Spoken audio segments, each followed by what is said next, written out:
ኣብ ኤርትራ ንዓሚቕ ምርምራትን መጽናዕትን ሙያውያን ጽበያ ዘለዋ ዝተፈላለያ ታሪኻውያን ቦታታት ብዙሓት እየን። እዘን ከም ማእከል ንግዲ ባህልን እምነትን ዝነበራ ጥንታውያን ቦታታት ወይ ከተማታት ምስጢረን ገና ምስጢር ኮይኑ ዝነብር ዘሎ ከብርብርዎን ዝኽእሉ ተመራመርቲ ጽበያ ከም ዘለዋ ኸዓ ትጽቢተን የገደልካ ከም በዓል በለው ከለው ከስከሴ ቋሓይቶ ኣድሊስ ምጥቃስ ይከኣል። ታሪኻዊት መጠራ እውን ሓንቲ ካብአን እያ።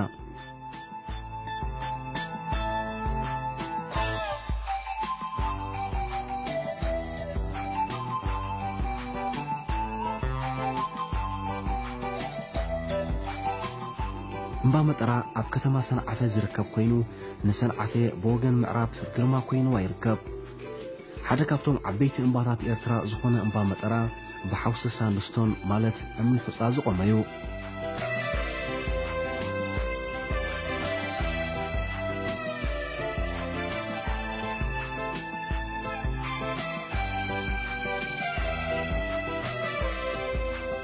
እዚ ብዝደረቑ ሑፃ ዝቖመ ከውሒ ካብ 248 ክሳብ 205 ሚልዮን ዓመት ማለት ኣብ ትራሲክ ዘመን ዝተፈጥረ እዩ። ዝበዝሕ ትሕዝትኡ ናይ ኣዝሒት ሑፃ ብምዃኑ ድማ ድሙቕ ጻዕዳ ሕብሪ ኣለዎ። ኣብ ገለ ኸዓ ጽልም ዝበለ ኣፈጣጥራ እዞም ኣኻውሕን ዝባውንትን ብሓፈሻ ክረአ እንከሎ ምስ ምፍጣር ናይ ቀይ ባሕሪ ተኣሳሲሩ ብዝነበረ ጂኦሎጂካዊ ምንቅስቓሳት ናይ ከውሒ እዚ ንብሎ ዘለና ኣብ ታሕቲ ኣብ 1 ኪሎ ሜትር عمقت بحر كيلومتر عمقت تفطيرو زنبره من حصا نام مريت اندادي بخيدو مالتي داوت نام مريت حجي ازي زتجمرو لغيزه كاب قند مالتي كاب ماكلا غيزه ناي ترشاري موائل نبلو ترشاري بريد نبلو مالتي كاب 30 مليون عامت كسب 4 مليون عامت زلو ايزي قلطف ملعل نايزي نلو زلنا ابن حصا ወይ ድማ ምስራት ናይዞም ዝባውንት ናይ ከበሳ ማለት ይመጽ ሕጂ ብዝንሪኦ ዘለና ግዜ ንኽበጽሕሲ 10 ሚልዮናት ዓመት ይወስድሉ ግን እቲ ምልዓሉ ወይ ምብራኹ ናይ ዝምፍጣር ናይ ዝከበሳ ልክዕ ምስቲ ናይ ምፍጣር ናይ ቀይ ባሕሪ ወይ መኽፋት ናይ ቀይ ባሕሪ ዝተኣሰር ማለት እዩ። ሕጂ እንታይ ንዛረባልና ማለት እዩ ካብ 30 ሚልዮን ክሳብ 4 ሚልዮን ኣብ ዘሎ ግዜ እዞም በረኽቲ ዝባውንት እዚኦም ተፈጢሮም ማለት እዩ። ሕጂ ብኸም መስርሒ ዝንሪኦ ዘለና እምን ሕፃ ንብሎ ዘለና ኣብዚ በረኽቲ ዝባውንቲ ናይ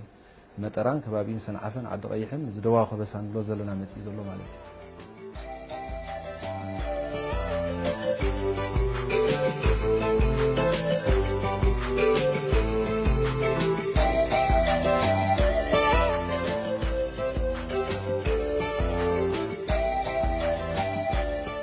መበገሲኡ ኣብ ትራሲክ ወይ እውን ቅድም ኢሉ ኣብ መዋእል ፖሎዘይክ ብዝነበረ ምድሓር ባሕርን መምላእ ድበት ኣብ መታሕት ወይ መሳጥሕ ዝተኣሳሰሩ ከውሕታትን እዮም። ዓቐንን ርጉድን ቀጸላ ድበት ኣብ ዝዓብየሉ እዋን ኣብ ታሕተዋይ ክፋል ናይቲ ቀጸላ ዓቐን ጸቕጥን ዋዕን ብምውሳኹ ናብ እምኒ ሕፃ ከም ዝተቐየረ ይንገር።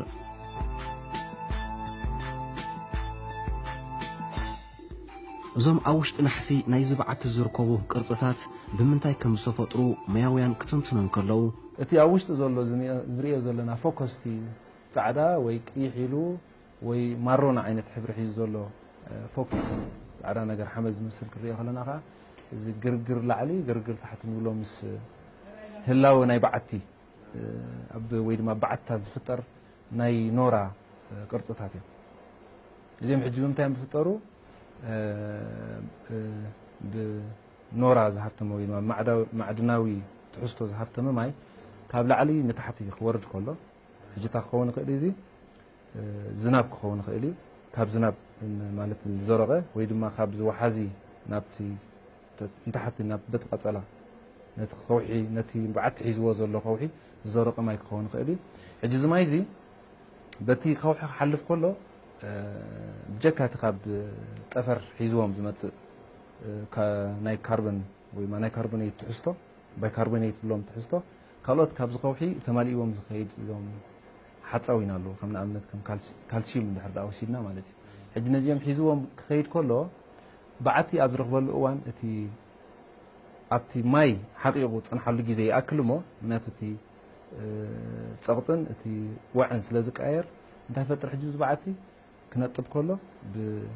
سحبت مالتي الزفتا ناي نورا يفطر مالتي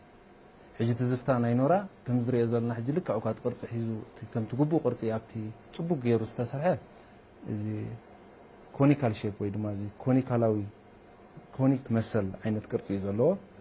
تي بلعلي من تحت زورد له غرغر لعلينا نبلو وي ستال سايت ننصو مالتي ازي مالتي ازو كصبو غير باينا نهلو زنري زولنا مالتي اتي غرغر تحت نبلو خا ستال غمايت ننصو مالتي سخا كابت زنطبه نلعل مالتي زبقول مالتي وي دما زرا مالتي كوحن غوحي فقصت وي ترت نخلو مترري وي مفقسي بأتاتات مالت معدنات أقداس تراي تصاوتو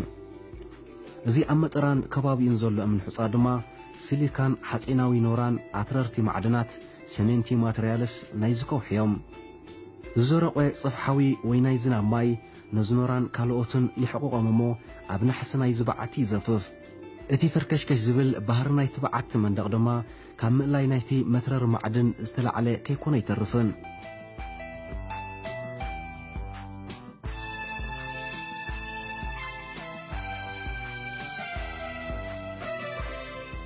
نصور عدمي نايزون بعتتات نمركاب توساقي نايجيو كرونولوجيكاوي وي ازوتوبيكاوي مصنعتي يدلي أبقر جراتس مالت أبعتتات وطن زبولو كونو مسل نورا بزقبر مصنعتقن حرفا في عدمي نايزون بعتتات كقمتي كال